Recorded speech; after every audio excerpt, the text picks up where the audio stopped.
Hey guys, it's Becky. Welcome back to my channel, and if you're new, then welcome.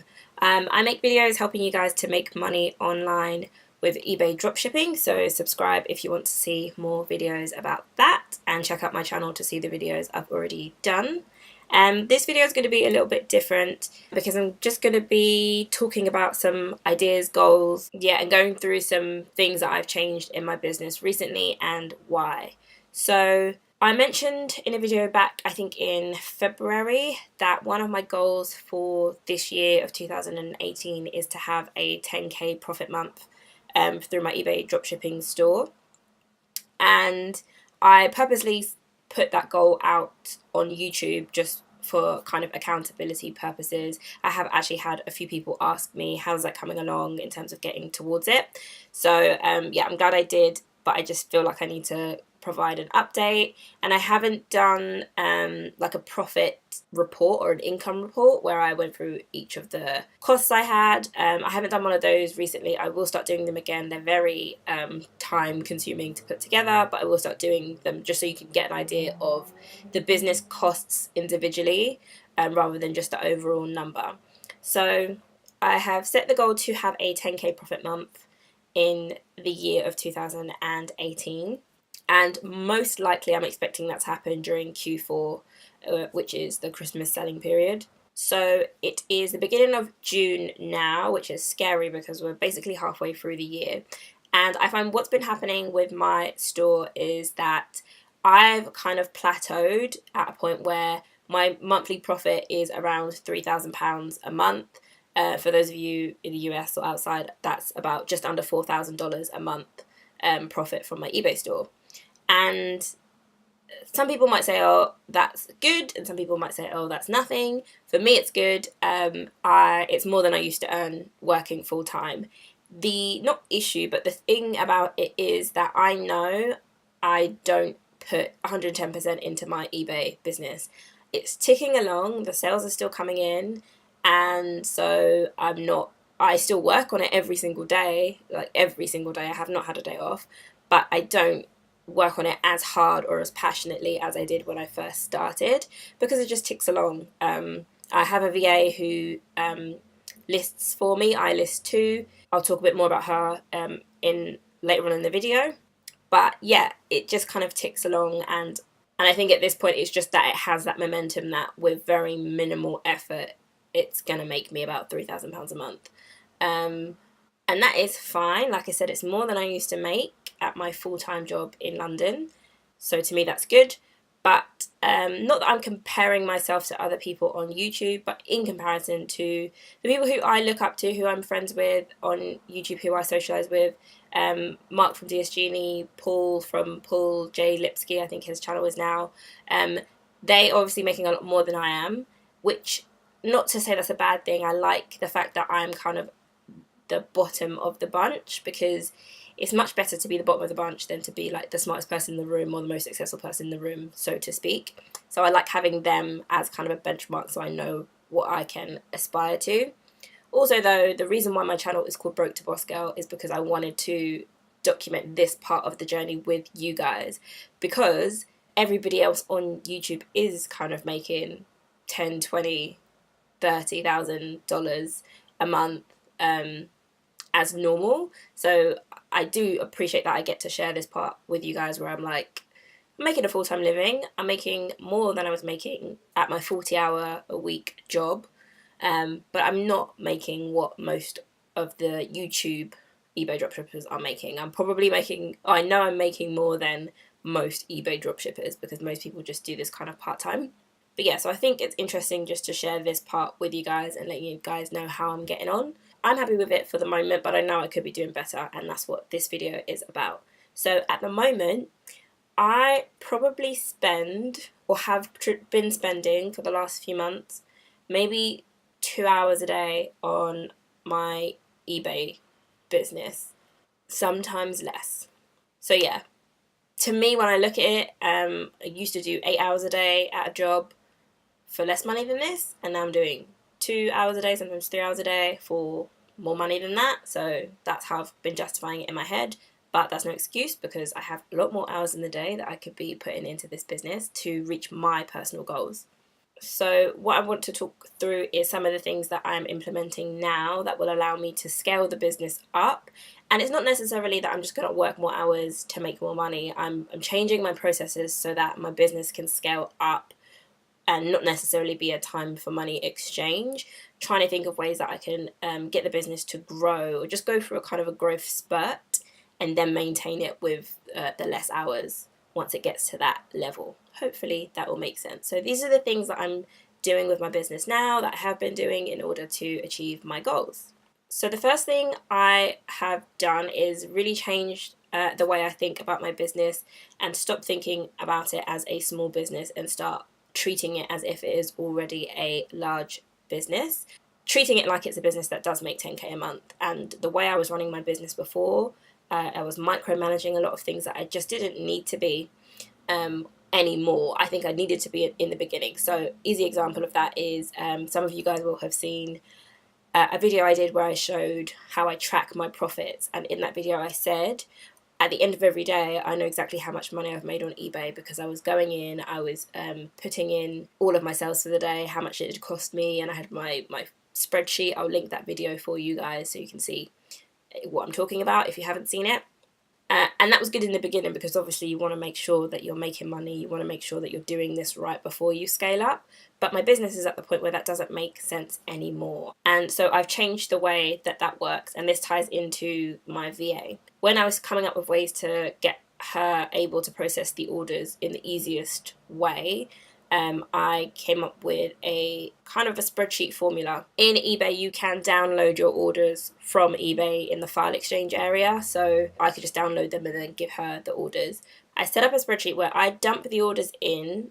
The format is already there. I just copy and paste. And then my VA can go in, and all she has to do, she can see the order, she can see the customer name and the address.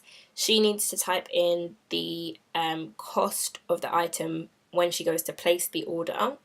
And I have a column in there that is green if it's okay to place the order based on the pricing.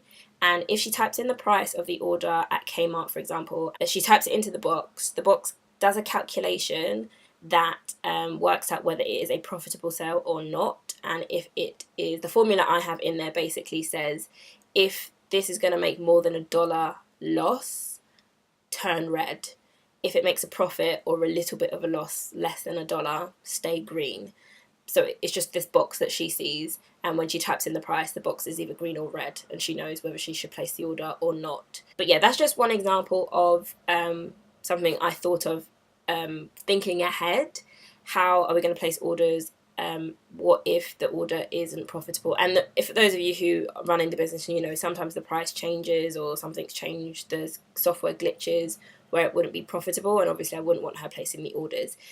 Outside of that, I'm not tracking individually before each order is placed how profitable it is. The other example is just having a VA. That is something that took me a while to decide to do. I was very nervous to hire a VA. I kind of thought that no one could do it as well as I could do it in terms of listing and titles, and I was wrong. My VA is very good at title optimization and attention to detail and stuff like that. So I'm glad I have her now. I am moving her along, as I said, from just listing to processing orders, and I want to have her on customer service, answering questions, because that is definitely the part of the business at this point that I feel like I'm wasting my time on and my energy on more so, because it just ruins my day.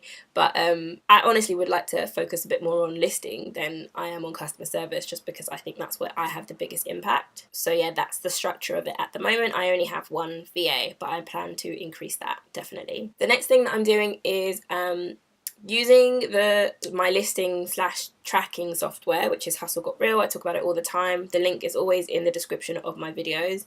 It's a lister, so you use it to list the items. It pulls the description and the images, and you just change your title and put in the details. And it also tracks the item. So if it goes out of stock on your supplier website, it pulls it out of stock from your eBay store, in case you didn't know. What I like about Hustle Got Real is that it actually makes it really easy for you to macro manage your listings. So when you get to the point where I'm at, where I have thousands of listings, you obviously don't want to go through one by one and select which one should I delete, which one should I keep. So the best and simplest feature of it that I use is the out of stock for a certain amount of days feature. So you set the amount of days. If it's been, you could say if it's been out of stock for 30 consecutive days, just delete the listing. You could do it for 60, 90, however many you want. I believe mine is, I think 30 at the moment. I had it at more, but I lessened it just because I just don't want dead listings sitting there. If it's not come back in stock within a month, I mean, it might come back in stock, but we'll move on and kind of just cut our losses. This is what I mean about macro managing. Yes, you're not going to get everything, but for the most part, that should be fine. The other thing I like to do with it is you can use the filters on it. I love the filters to check items which haven't sold, items which are older than a certain amount, which have no sales, items which are more than 30 days old that have no watchers. Anything you want to see, you can use the software to see, and it just pulls all of those listings for you. Then again, if you're comfortable with Excel, you can just copy all the I was going to call them what we used to call them when I worked in retail, item IDs. You can copy all of those, and then one thing I've been doing is anything that's slow, by whatever I put that definition as, copy all those item IDs and use that in a spreadsheet to create a eBay promoted listings campaign. So rather than just randomly selecting categories or selecting everything, just put my slow listings into a promoted campaign, because that's just a more effective use of promoted listings in my opinion. The last thing I want to talk about in this video is probably the most important thing that I'm doing right now for my eBay business, and this is probably going to be a temporary thing. And as I say, I just want to encourage a growth spurt in my business at this point. But for the month of June, I am listing 100 items a day in my eBay store. So some of you will think that that is crazy because I do optimize each of them. I don't bulk post them. I choosing and listing with the software and changing the title of 100 items every single day into my eBay store. So yeah, that's not a huge amount of work for me. I can do roughly say 30 in an hour of really focused work. So I'm looking at 2 to 3 hours of work, about 3.5 hours of listing every day, and that's not it's not really sustainable for me. It's not the best use of my time every day, but for this month, that's what I'm going to do in order to get my business to the next level. I did obviously have the option to hire another VA to do it, but I do still see that the quality of my listings is slightly better. Hustle Got Real as well has a really interesting feature where it's like a leaderboard where you can see between whose listings are the most effective kind of thing, and I find mine are slightly higher, so I do still like to list. I think listing 100 items a day was the one thing that I could do that I knew would make the biggest difference in the business. So in combination with all the things that I normally talk about, all the things I've been doing, my markups, my optimization, the types of items I'm selecting, that's all the same. The one thing that I'm changing is listing 100 items every single day. So I hope you guys found this video helpful. I will do an update with you probably the same time next month to let you guys know how it's going, and start doing more kind of profit updates with you guys so you can see the growth of the business over time. I think it's come such a long way. I just passed a year of eBay dropshipping, so yeah, I've been able to, within 6 months I was full-time on eBay, and within a year I'm making more than I was working full-time in London. So I hope you found this helpful. Like if it's the kind of video that you do like, and subscribe to see more videos about eBay dropshipping, and I'll see you in the next one.